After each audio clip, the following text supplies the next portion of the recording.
There's a category error running through almost everything we say about mental life, and it's this. We treat sadness as a malfunction, something to be resolved, processed, worked through with an implied end point where you've finished and it's gone. And if it hasn't gone, if it's been 18 months and it still arrives on certain evenings, then something has failed, either the process or you.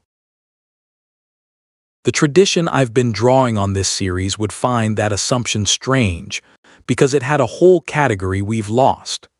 They called it penthos, and it's sometimes rendered as compunction, sometimes as mourning, and most usefully as bright sadness. It describes a state that contains grief and rest at the same time.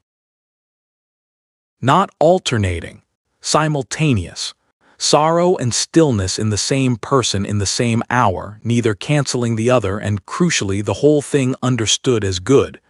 Not a stage on the way to somewhere better, a condition worth being in. That's hard to hold because our model doesn't have a slot for it.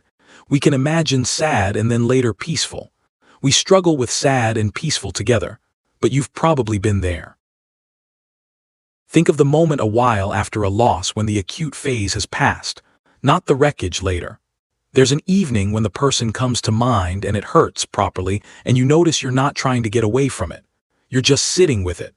And there's something underneath that isn't distress at all, something almost like rest. That's the state. And most people, having had it, immediately worry about it because our vocabulary says sadness is a problem. So a sadness you're not fighting must mean you're stuck, wallowing, indulging. The older reading is that you'd arrived somewhere. That grief which is no longer being resisted stops costing what grief costs. The exhausting part was never the sorrow, it was the fight against it, the constant low expenditure of holding it away from the center of the day. Which has a direct consequence for what peace can be.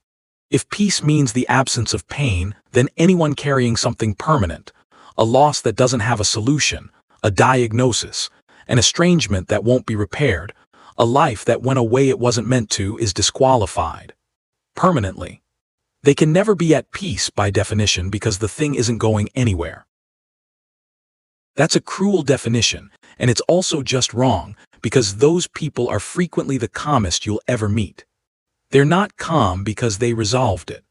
They're calm because they stopped requiring it to be resolved before they were allowed to be all right.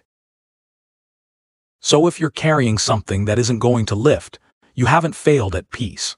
You might be closer to it than the people with nothing to carry, who have simply never had to find out that the two can live in the same room. Bright sadness, both words at once. It was a whole category and we lost it.